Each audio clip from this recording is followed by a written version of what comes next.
Wali Kota Makassar Muhammad Ramdan Pumanto penuhi panggilan Badan Pengawas Pemilu Sulawesi Selatan terkait dengan adanya laporan perorangan mengenai kegiatan wali kota yang mendukung kolom kosong. Bersama kuasa hukumnya, wali kota diperiksa selama 2 jam lebih.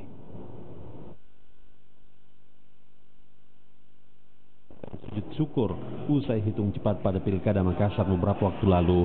Dani Pumanto pun mengatakan bahwa dirinya berhak menghadiri dan diundang komunitas manapun karena dirinya merupakan wali kota Makassar.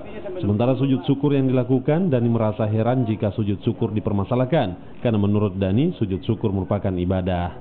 Sementara itu mengenai dugaan dirinya terlibat dalam pergerakan memenangkan kolom kosong, Dani Pumanto menganggap dugaan itu terbalik dari kenyataan di lapangan karena kolom kosong tidak memiliki saksi.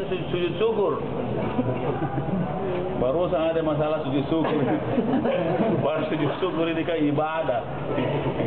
Sujud syukur itu ya setelah masyarakat saya sampaikan tidak usah kita keluar. Terus ada yang usul, itu pun bukan ide dari saya. Pak, bagaimana kalau kita sujud syukur saja? Ayo, saya pimpin.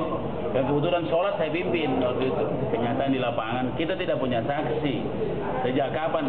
Sejak Diami tidak jadi paslon, tidak pernah ada saya keluarkan uang 1 sen pun. Dulu waktu Diami yang luar biasa pembiayaan karena kan langsung. Kalau kota kosong tidak ada sama sekali. Ya, tidak pernah, saya tidak pernah turun, saya sudah komitmen bahwa saya menjaga pilkada damai. Ada beberapa pemberitaan di media online, diantaranya juga dokumen elektronik yang keterangan saksi pelapor juga. Berarti kalau gitu yang ditentukan dari media sosial begitu. Salah satunya. Yang melapor siapa, Pak?